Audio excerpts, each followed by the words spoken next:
Jesus asked God to change his mind 3 times in the same night, with tears and sweat, in the kind of prayer Luke describes as agōnia, the Greek word for the struggle of an athlete before a contest, the straining of a soldier before a battle, the most intense word the New Testament uses for interior conflict. And God said no. The garden is called Gethsemane.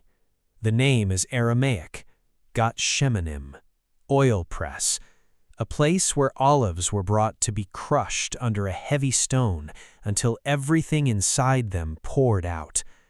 Jesus walked into a place whose name means the pressing, on the night when everything inside him would be pressed to its limit.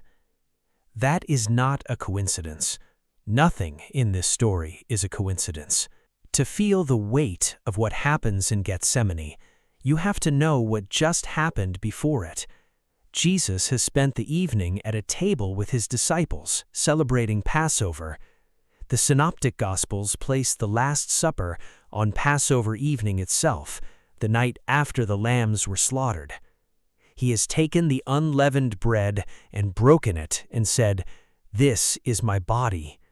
He has lifted the cup of wine, traditionally identified by scholars as the 3rd cup of the Passover Seder, the cup of redemption, though the text does not specify which cup, and said, "This is my blood of the covenant, poured out for many for the forgiveness of sins." Matthew 26:26-28. And Jesus, walking out of the upper room toward the garden, knows that he is the next lamb. That is the world he is walking into when he crosses the Kidron Valley and enters the olive grove. He takes Peter, James, and John, the inner circle, the 3 who were with him on the Mount of Transfiguration, and he says something that Matthew 26:37-38 records with stunning directness. He began to be sorrowful and troubled. Then he said to them, "My soul is overwhelmed with sorrow to the point of death." The Greek word for troubled is adamonin, a word that describes being in profound distress, overwhelmed beyond normal bearing. Some scholars connect its root to the idea of being displaced from familiar ground, a suffering that has no precedent in ordinary experience. Whatever its precise etymology, the word describes a condition Jesus has never inhabited before. And then the phrase, "to the point of death." Not, "I am very sad." The sorrow itself is mortal. He goes a little further, falls on his face, and prays. Matthew 26:39. "My Father, if it is possible, let this cup pass from me. Yet not as I will, but as you will." That word, cup, is the key to everything. In the Old Testament, the cup is a recurring image for the wrath of God poured out on sin. Isaiah 51:17. "Awake, awake, stand up, O Jerusalem, you who have drunk from the hand of the Lord the cup of his fury, who have drunk to the dregs the goblet of reeling." Psalm 75:8. "In the hand of the Lord there is a cup with foaming wine, well mixed, and he pours out from it, and all the wicked of the earth shall drain it down to the dregs." Jeremiah 25:15. "Take from my hand this cup of the wine of wrath." The cup is not a metaphor for difficulty in general. It is the specific vessel containing the full weight of divine judgment against sin, every act of human evil, every broken covenant, every wound inflicted on the image of God, centuries of accumulated rebellion compressed into one moment. Jesus is not afraid of nails. He has spoken calmly of his death dozens of times. He told his disciples repeatedly that he would be handed over, killed, and rise on the 3rd day. He knew what was coming. He walked toward it deliberately.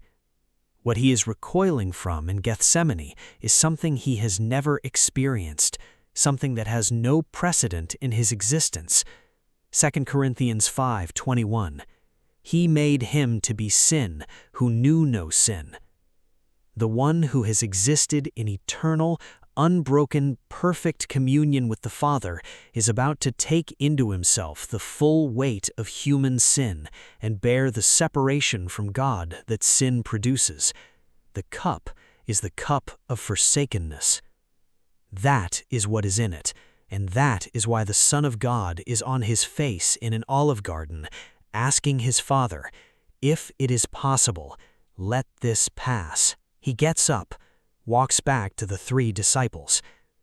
They are asleep. Matthew 26:40. He came to the disciples and found them sleeping, and he said to Peter, "So could you not watch with me 1 hour?" Peter, the one who had said hours earlier, "Even if I must die with you, I will not deny you," is asleep.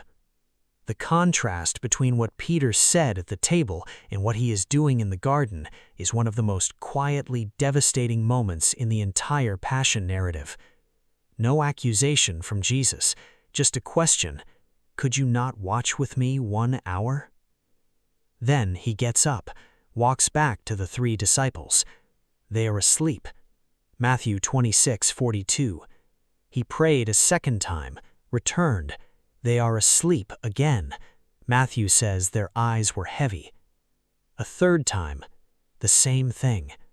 3 prayers, 3 returns, 3 times he finds them asleep.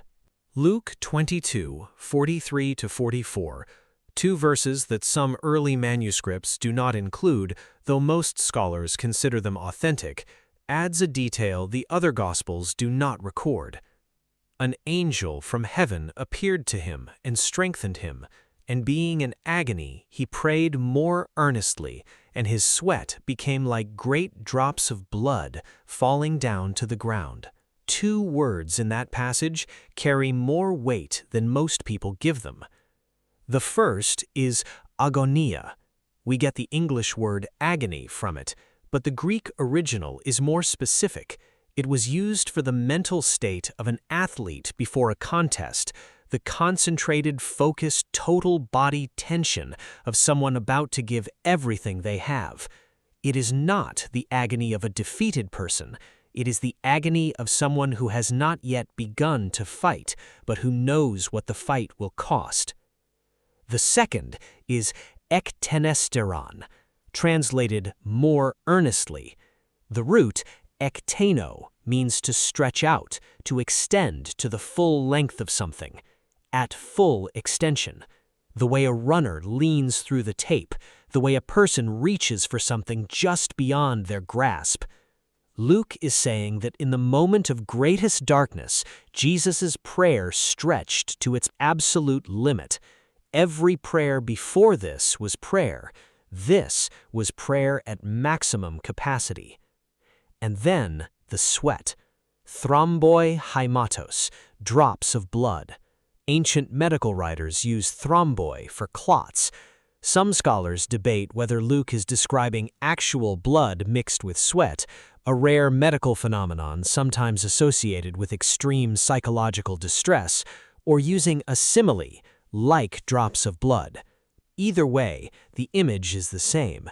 What is happening inside Jesus is pressing outward through his skin. Notice what the angel does, and notice what the angel does not do. Luke 22:43. An angel appeared to him and strengthened him. The angel does not remove the cup, does not change the outcome, does not arrive with good news that the Father has reconsidered. The angel comes to give Jesus the strength to drink what is in the cup, not to take the cup away. That is one of the most important details in the entire passage. Heaven's response to the most desperate prayer ever prayed was not, "You do not have to go through this." It was, "Here's the strength to go through it." And then the third prayer. Matthew 26:44 records it simply. He went away and prayed for the third time, saying the same words. 3 times, the same prayer, the same answer. The God who says, "Ask, and it will be given to you," did not give his own Son what he asked for in Gethsemane. That is not a problem to be smoothed over. That is the most important thing about the prayer, because what Jesus demonstrates in those 3 refusals is the shape of faith at its absolute limit. He asks, he is told no. He asks again, he is told no. He asks a 3rd time, he is told no. And then he stands up, walks back to the disciples, and says, "Rise, let us be going. See, my betrayer is at hand." Matthew 26:46. He does not negotiate. He does not argue. He does not lie on the ground until the cup is removed. He accepts the Father's no and walks toward Judas. "Yet not as I will, but as you will." That sentence is the theological spine of Gethsemane. Not, "I understand why you are saying no." Not, "I agree that this is the right decision." Simply, "I trust you more than I trust my own assessment of this situation. Your will, not mine." 2 gardens, 2 men, 2 choices. In the first garden, a man named Adam stood before a choice between his own desire and God's word. He took what had not been given. He chose his own will, and the world broke. In the second garden, a man named Jesus stood before a choice between his own anguish and God's will. He gave what had not been taken. He chose the Father's will, and the world began to be healed. Genesis 3 and Matthew 26 are the same scene from opposite ends of human history. In both, a man is alone in a garden, facing the most consequential choice ever offered to a human being. In both, the pressure is immense. In both, everything that follows depends entirely on which direction the choice falls. Adam chose himself. Jesus chose the Father. And on that second choice, every promise in the Bible rests. And then there is what Gethsemane says to everyone who has ever prayed and heard silence. The most earnest prayer in human history was answered with no. The prayer that came out of genuine, measured, anguished, 3 times repeated asking, refused. Not because the Father did not love the Son. John 10:17, "For this reason the Father loves me, because I lay down my life." Not because the prayer was faithless. Not because Jesus had some sin to confess before the answer could come. But because the Father's purposes required the cup to be drunk, not removed. If God said no to Jesus in Gethsemane, then a no to your prayer is not evidence that he does not hear you. It is not evidence that you prayed wrong or believed wrong or are too broken for your requests to reach him. It is evidence that you are in the same story Jesus was in, a story where the Father's purposes are larger than any single request, where the answer that looks like refusal is sometimes the answer that leads to resurrection.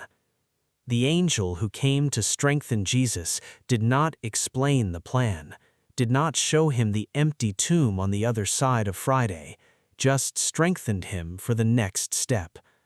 That is often what God sends into the Gethsemane seasons. Not an explanation, not a reversal, strength for the next step. Maybe the deepest thing here is the posture Jesus takes when he stands up from the ground. He does not stand up relieved. He does not stand up with certainty about how Sunday morning will feel. He stands up having prayed, having been heard, having been told no, and having chosen, deliberately, with full knowledge of what it will cost, to walk in the direction the Father pointed. Rise, let us be going. Not with joy, not with resignation, with a clarity that only comes from having fought the hardest prayer to its end and surrendered the outcome. The olive press does its work by applying weight until everything inside pours out. What poured out of Jesus in that garden was not weakness, it was the purest form of trust ever expressed in human language. Not my will, but yours.